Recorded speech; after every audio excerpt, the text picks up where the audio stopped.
नमस्कार, आप देख रहे हैं दूरदर्शन किसान मंडी खबर में आप सभी का स्वागत है। मैं हूं ज्योत्सना टंडन। बुलेटिन में जानेंगे कौन सी फसल के बड़े भाव, किस में आई गिरावट और क्या है पैदावार का हाल। आज हम खास तौर से बात करेंगे धान, चना, कपास और प्याज की। साथ ही साल 2021 के बजट पर भी होगी हमारी खास नजर। लेकिन सबसे पहले सुर्खियां। बजट में वित्त मंत्री ने कहा सरकार किसानों के कल्याण के लिए प्रतिबद्ध, ई-नाम के विस्तार के लिए और 1000 मंडियां जोड़ने का दिया प्रस्ताव। गैर बासमती चावल के निर्यात में जोरदार इजाफा, धान की सरकारी खरीद 5 करोड़ 96 लाख टन के पार। 1 करोड़ 12 लाख हेक्टेयर के पार पहुंची चने की बुआई, 34% बढ़ा दालों का निर्यात।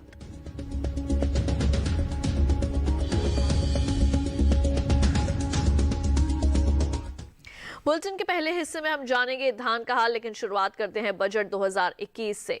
बजट 2021 में वित्त मंत्री निर्मला सीतारमण ने कहा कि सरकार किसानों के कल्याण के लिए प्रतिबद्ध है। उन्होंने कहा कि किसानों की आय दोगुना करने के लिए एमएसपी को काफी हद तक बढ़ा दिया गया है, जिससे न्यूनतम समर्थन मूल्य उत्पादन लागत का 1.5 गुना हो गया है। इसके अलावा खरीद के काम भी अब तेजी से जारी है, जिससे किसानों को पर्याप्त भुगतान किए जाने के मामले में बढ़ोतरी हुई है। वित्त मंत्री ने राष्ट्रीय कृषि बाजार से और मंडियों को जोड़ने की भी घोषणा की है।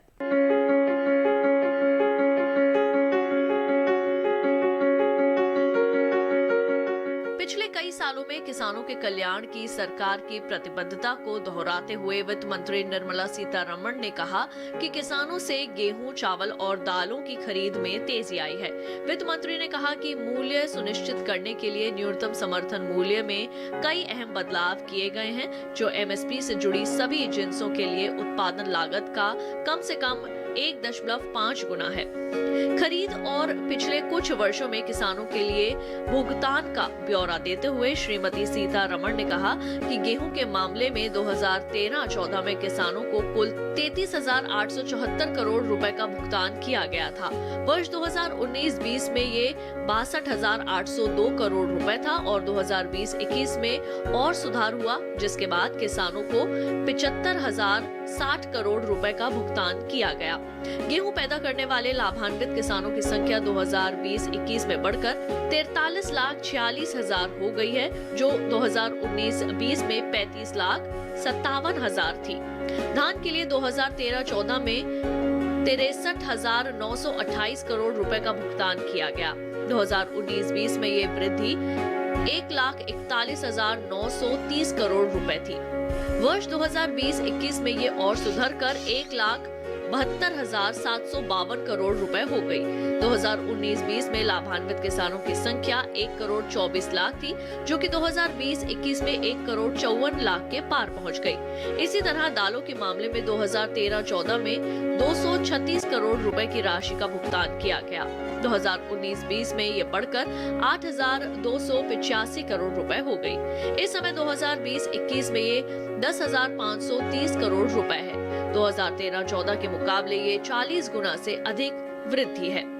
कपास के किसानों को मिलने वाली राशि में भी खासा इजाफा हुआ है। ये 2013-14 में 90 करोड़ रुपए थी, जो कि 27 जनवरी 2021 को ये बढ़कर 25,974 रुपए पर पहुंच गई।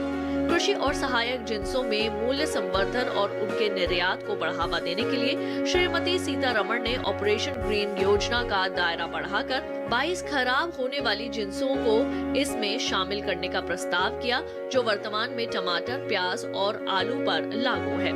ई-नाम के तहत कृषि बाजार में वित्त मंत्री ने पारदर्शिता और प्रतिस्पर्धा कायम करने के लिए 1000 और मंडियों को ई-नाम से जोड़ने का भी प्रस्ताव रखा।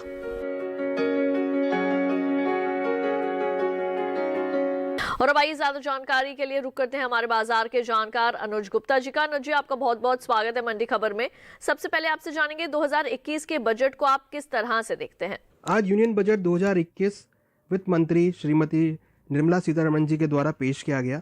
अगर हम इस बजट की बातों को देखें या इस बजट में किए गए पॉइंट्स को देखें, तो यहाँ पर हमने देखा है कि इंडस्ट्रियल एक्टिविटी पर काफ़ी जोर दिया गया है। इसके साथ साथ कृषि के ऊपर भी काफ़ी जोर दिया गया है। यहाँ हमने देखा है कि सरकार ने किसानों को 1.5 गुना एमएसपी दिया है, साथ में जो ई-नैम मंडी हैं उसको कनेक्टेड करने की बात करी है, और साथ में 1000 नई मंडियों को भी इसमें जोड़ने की बात यहाँ पे सरकार ने कही है। साथ में सरकार ने एग्री डेवलपमेंट इंफ्रा फंड को भी यहाँ पर लॉन्च किया है। कहीं ना कहीं एग्रीकल्चर के ऊपर और इंडस्ट्रियल एक्टिविटी के ऊपर सरकार का पूरी तरह फोकस है। सरकार चाहती है कि किसानों की जो इनकम है वो 2022 तक डबल होती हुई दिखाई दे, तो उसी लक्ष्य की तरफ सरकार ने यहाँ पर काम किया है। तो अगर हम इस बजट को देखें तो ये बजट देखें तो एक तरीके से भारत की ग्रोथ स्टोरी को लेकर है। भारत में ग्रोथ जो है वी शेप रिकवरी भारत के अंदर देखने को मिल सकती है। जैसा कि हमने फाइनेंस बिल में भी देखा था कि 11% के आसपास हम जीडीपी का अनुमान कर रहे हैं, तो उसी तरफ अग्रसर होते हुए ये बजट पेश किया गया है। हालांकि अभी आईएमएफ ने भी, इंटरनेशनल मॉनेटरी फंड ने भी भारत की ग्रोथ करीबन 11.5% होने का अनुमान लगाया है, तो उसी दिशा की तरफ अग्रसर होते हुए ये बजट पेश किया गया है। और हमें लगता है कि इस बजट से काफ़ी सारी चीज़ें लोगों के पास आती हुई दिखाई देंगी, और जो सुविधाएं हैं उसका यहाँ पे किसान भी और लोग भी इसका फ़ायदा उठा सकते हैं। तो बेसिकली हमें लगता है कि ये बजट एक तरीके से ग्रोथ स्टोरी, विकास का बजट है, जो कि भारत की जीडीपी को 11.5% 2021 में लाता हुआ दिखाई देगा। और सरकार की ओर से किसानों को किए जा रहे भुगतान में लगातार इजाफा हो रहा है। ऐसे में क्या 2022 तक सरकार का किसानों के लिए आय दोगुना करने का लक्ष्य पूरा हो सकता है? सरकार की ओर से अगर हम देखें तो इस बार किसानों को 1.5 गुना एमएसपी का भुगतान किया गया है, और हम देखें तो सरकार का जो लक्ष्य था किसानों की इनकम डबल करने का, वो यहाँ पे टारगेट पूरा होता हुआ दिख रहा है, या उस लाइन में सरकार काम करती हुई नज़र आ रही है। कहीं ना कहीं देखें तो इस बार हमने गेहूं में, पैडी में, कॉटन में, जूट में, इन सब कमोडिटीज़ में अच्छे एमएसपी, ऑलमोस्ट 1.5 गुना एमएसपी के दाम जो हैं वो किसानों को देते हुए दिखाई दिए हैं। तो कहीं ना कहीं किसान भी यहाँ पर खुश हैं, क्योंकि उनकी जो क्रॉप है उसका यहाँ पर उनको इस बार अच्छा दाम मिलता हुआ दिखाई दिया है, और सरकार ने काफ़ी अच्छी मात्रा में भी इन कमोडिटी की खरीदारी जो है वो करी है, जिससे किसानों को अपनी क्रॉप बेचने में कोई समस्या नहीं देखने को मिली है। तो इस बार हम देखें तो किसान अपने माल को बेचने से और उसकी कीमत पाने में दोनों ही तरफ से सक्षम रहा है, क्योंकि सरकार की तरफ से जो लगातार भुगतान समय पर भुगतान किए गए हैं और जो 1.5 गुना भुगतान किए गए हैं, उससे किसानों को काफ़ी फ़ायदा होता हुआ दिखाई दे रहा है। हमें लगता है कि किसानों की इनकम डबल करने के पीछे सरकार का जो लक्ष्य है वो आने वाले समय में जल्दी पूरा होता हुआ दिखाई देगा, और जिस तरीके से सरकार की नीतियाँ हैं, हमें लगता है कि यहाँ पर सरकार खुश होते हुए दिखाई देंगे, और एमएसपी से उनको भुगतान मिलने की वजह से उनको जो प्रॉफिटेबिलिटी है या जो उनकी इनकम है वो यहाँ पर डबल होती हुई दिखाई देगी। बिल्कुल, तो अनुज जी आपसे गुजारिश करेंगे आप हमारे साथ बने रहें। ज्यादा जानकारी के लिए एक बार फिर से आपका रुख करेंगे। अब आइए बढ़ते हैं आगे, बात करते हैं धान की। इस साल देश से होने वाले गैर बासमती चावल के निर्यात में 90% से अधिक की बढ़त दर्ज की गई है। वहीं सरकारी एजेंसियों की ओर से धान की खरीद जारी है। बीते साल के मुकाबले इस साल धान की खरीद में 18% से ज्यादा का इजाफा हुआ है। बता दें कि धान की बुआई बीते साल से आगे चल रही है। धान के बाजार पर पेश है ये रिपोर्ट।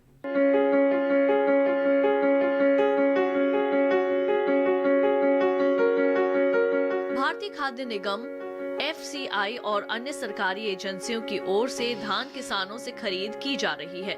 खरीफ विपणन सीजन 2020-21 के लिए उपभोक्ता कार्य, खाद्य एवं सार्वजनिक वितरण मंत्रालय के 29 जनवरी तक के लिए जारी ताजा आंकड़ों के मुताबिक पंजाब, हरियाणा, उत्तर प्रदेश, तमिलनाडु, उत्तराखंड, चंडीगढ़, जम्मू कश्मीर, केरल, गुजरात, आंध्र प्रदेश और केंद्र शासित प्रदेशों से जारी धान की खरीद में तेजी आई है। 29 जनवरी 2020 तक धान किसानों से 5,96,00,000 टन से अधिक की धान खरीदी जा चुकी है, जबकि बीते साल की समान अवधि के दौरान खरीद का ये आंकड़ा 5,01,97,000 टन का रहा था। बीते साल के मुकाबले इस साल धान की खरीद में 18% से ज्यादा का इजाफा हुआ है, जिसका सीधा लाभ किसानों को मिल रहा है। राज्यों से जारी धान की खरीद में सबसे ज्यादा खरीद पंजाब से हुई है। यहाँ 29 जनवरी तक धान की कुल खरीद 2,02,00,000 टन के पार पहुंच गई है, जो धान की कुल खरीद का 33.96% है।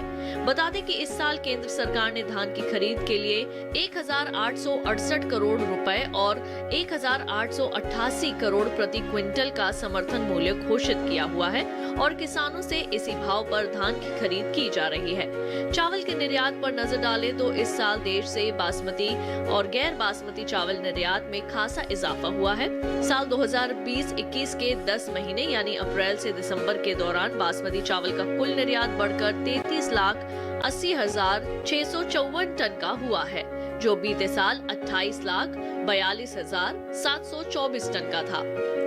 गैर बासमती चावल के निर्यात में 90% से ज्यादा का इजाफा हुआ है। साल 2020-21 में अप्रैल से दिसंबर महीने के दौरान देश से इसका निर्यात बढ़कर 82,17,255 टन का हुआ है, जबकि बीते साल की समान अवधि के दौरान धान का निर्यात महज 35,87,432 टन का ही हो सका था।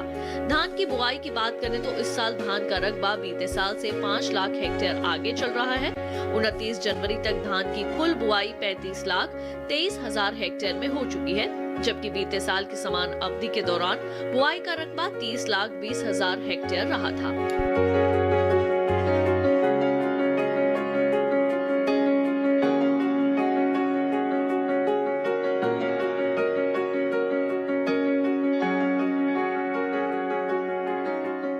आइए एक बार फिर से रुक कर लेते हैं अनुज गुप्ता जी का। अनुज जी, अब आपसे जानना चाहेंगे, गैर बासमती चावल के निर्यात में 90% से ज्यादा का इजाफा हुआ है, ऐसे में किस ओर जा सकता है धान का बाजार? अगर हम धान की बात करें तो धान में हमने भावों में बढ़त बनते हुए देखी है। इस बार अगर देखें तो सरकार की तरफ से काफ़ी मात्रा में खरीदारी की गई है, और अगर हम देखें तो इस बार जो किसानों से काफ़ी सारी खरीदारी यहाँ पर सरकार ने डायरेक्ट खरीदारी करती हुई दिखाई दी है। धान के बाज़ार में तेज़ी का रुख देखने को मिल रहा है। अगर हम निर्यात मांग की बात करें तो निर्यात मांग भी बढ़ती हुई दिखाई दे रही है। हमें लगता है आने वाले समय में धान के बाजार में तेजी का रुख देखने को मिल सकता है। और जिन किसानों के पास फसल है उन्हें अभी क्या करना चाहिए? फसल को बेच दें या फिर उसे रोक कर रखें? धान के किसानों को सलाह है, जिनके पास धान रखा है फिलहाल अभी होल्ड करके चलें। आने वाली अवधि में भावों में तेजी का रुख देखने को मिल सकता है। सरकार की खरीद और निर्यात मांग से भावों को सपोर्ट मिलता हुआ दिखाई दे रहा है। हमें लगता है कि आने वाले समय में धान के बाजार में तेजी का रुख देखने को मिल सकता है। तो जिन किसानों के पास धान रखा है फिलहाल होल्ड करके चलें। हमें लगता है कि यहाँ से उनको अच्छे दाम मिल सकते हैं। बिल्कुल अनुज जी, एक बार फिर से आपके पास वापस लौटेंगे, लेकिन वक्त हो चला है एक छोटे से ब्रेक का। जल्द लौटेंगे वापस। आप देखते रहिए दूरदर्शन किसान।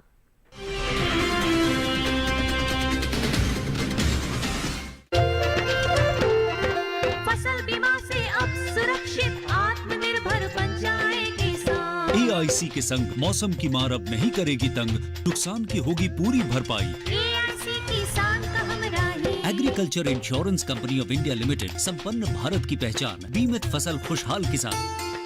हमारे देश के वो किसान जो आपने कभी नहीं देखे, हम दिखाएंगे उन किसानों को जो अपनी खेती के हीरो हैं,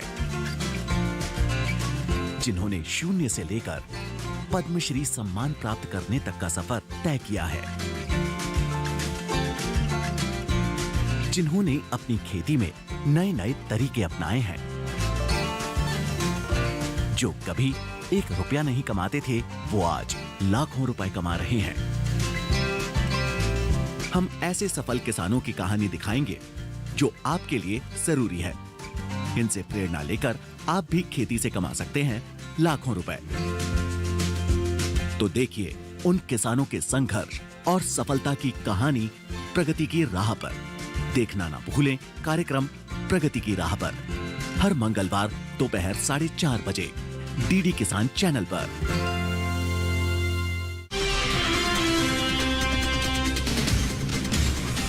ब्रेक के बाद एक बार फिर आप सभी का स्वागत है दूरदर्शन किसान के मंडी खबर में। अब आगे बात होगी कपास की, लेकिन पहले जान लेते हैं कैसा रहा चने का बाजार।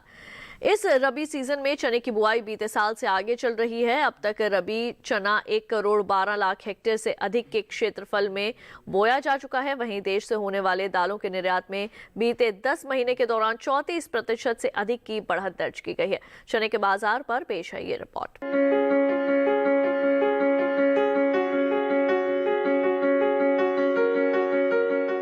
मंडियों में इन दिनों चने के भाव में मिला जुला रुख बना हुआ है। कई कृषि उपज मंडियों में चने के सौदे उठापटक के साथ हुए, हालांकि कुछ मंडियों में भाव स्थिर रहे।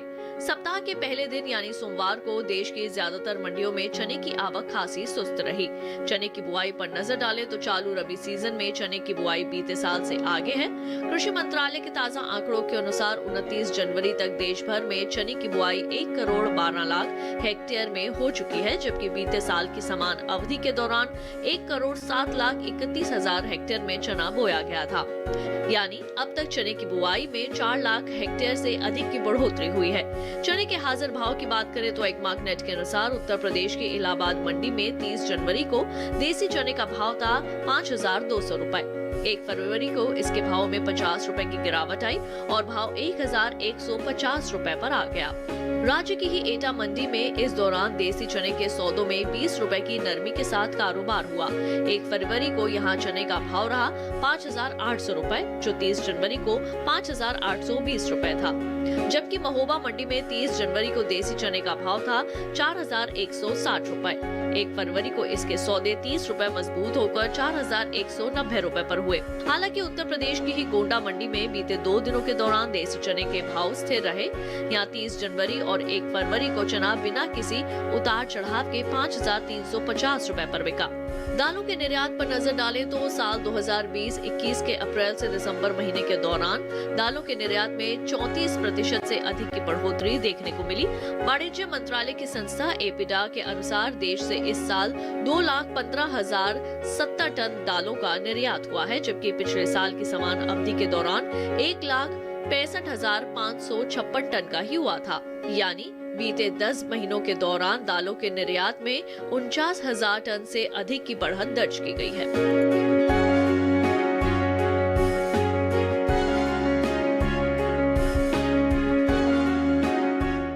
आइए एक बार फिर से चलते हैं अनुज गुप्ता जी के पास। अनुज जी, इस साल देश से होने वाले दालों के निर्यात में 34% की बढ़त दर्ज की गई है। इसका भाव पर किस तरह से असर पड़ सकता है, क्या बताएंगे? चने की अगर बात करें तो चने के बाजार में भी हमने बढ़त बनते हुए देखी है। डिमांड बढ़ने की वजह से भाव ऊपर आते हुए दिखाई दिए हैं। वादा व्यापार के अंदर भी भावों में तेजी का रुख देखने को मिल रहा है।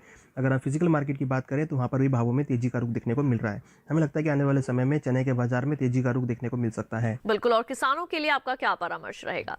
चने के किसानों को सलाह है, जिनके पास चना रखा है फिलहाल अभी होल्ड करके चलें। डिमांड बढ़ने की वजह से भावों में तेजी देखने को मिल रही है। सरकार की खरीद बढ़ने से और आवक कम होने की वजह से भावों में तेजी का रुख देखने को मिल रहा है। हमें लगता है कि चने के बाजार में आने वाले दिनों में अच्छे रेट मिल सकते हैं। तो किसानों के लिए सलाह है कि अपनी क्रॉप को होल्ड करके चलें। आने वाले दिनों में उनको यहाँ से अच्छे दाम मिल सकते हैं। अनुज जी, आपके पास एक बार फिर से वापस लौटेंगे। आप हमारे साथ लगातार बने रहें। अब आइए मंडी खबर में बढ़ते हैं आगे और एक नजर डाल लेते हैं गेहूं के बाजार भाव पर। गुजरात की राजकोट मंडी में लोकवान गेहूं का भाव रहा 1,800 रुपए। उत्तर प्रदेश की अलीगढ़ मंडी में इसके सौदे 1,780 रुपए पर हुए और लखीमपुर मंडी में इसका भाव रहा 1,700 रुपए। सभी भाव आवक और गुणवत्ता के अनुसार हैं। अब आइए एक नजर डालते हैं सरसों के बाजार भाव पर। गुजरात की राजकोट मंडी में इसका भाव रहा 5,125 रुपए। उत्तर प्रदेश की अलीगढ़ मंडी में इसके सौदे 5,400 रुपए पर हुए और राज्य की ही लखीमपुर मंडी में सरसों का भाव रहा 4,830 रुपए। सभी भाव आवक और गुणवत्ता के मुताबिक हैं। अब आइए बात करते हैं कपास की। खरीफ बिक्री मौसम 2020-21 के दौरान कॉटन कॉर्पोरेशन ऑफ इंडिया ने पंजाब, हरियाणा, राजस्थान, मध्य प्रदेश और तेलंगाना राज्य से कपास की खरीद जारी है। 29 जनवरी 2020 तक कपास की 89,70,424 गांठों को खरीदा है, जिससे 18,47,662 किसानों को इसका लाभ मिला है। वहीं कपास की उपज पर नजर डालें तो इस साल कपास की पैदावार में बढ़त हो सकती है। पिछले साल के मुकाबले इस साल कपास की उपज में 16,76,000 टन की अधिक बढ़त अनुमानित है। फसल वर्ष 2020-21 के लिए कृषि मंत्रालय के पहले अग्रिम अनुमान के अनुसार देश में इस साल 3,71,18,000 गांठ कपास पैदा होने का अनुमान है, जबकि पिछले साल की समान अवधि में 3,54,91,000 गांठ का रहा था। और अब आइए एक बार फिर से रुक कर लेते हैं अनुज गुप्ता जी का। अनुज जी, कपास में आगे क्या स्थिति रहने वाली है, क्या जानकारी देंगे किसानों को? कपास कॉटन की बात करें तो वहाँ पर भी हमने तेजी का रुख बनते हुए देखा है। वैश्विक बाजार में भाव ऊपर आते हुए दिखाई दिए हैं। हमें लगता है कि कपास के बाजार में आने वाले दिनों में तेजी का रुख देखने को मिल सकता है। निर्यात मांग बढ़ने की वजह से भावों में तेजी का रुख दिखाई दे रहा है और साथ में डोमेस्टिक डिमांड बढ़ने की वजह से भी भाव ऊपर आते हुए दिखाई दे रहे हैं। बिल्कुल। और किसानों को फसल बेचने के बारे में आपकी क्या सलाह रहेगी? कपास में हमने देखा है भाव ऊपर की तरफ आते हुए दिखाई दिए हैं। फिजिकल मार्केट में और वायदा व्यापार के अंदर भी भावों में तेजी देखने को मिल रही है। हमें लगता है कि कपास के किसानों को अभी क्रॉप को होल्ड करना चाहिए। आने वाले दिनों में उनको अच्छे दाम मिल सकते हैं। निर्यात मांग से और घरेलू डिमांड से भाव ऊपर की तरफ आते हुए दिखाई देंगे। यहाँ पे हमें लगता है कि किसानों को अच्छे दाम मिल सकते हैं। वक्त हो चला है एक और छोटे से ब्रेक का। जल्द लौटेंगे वापस, आप कहीं मत जाइए। आगे जानेंगे प्याज का हाल। देखते रहिए दूरदर्शन किसान।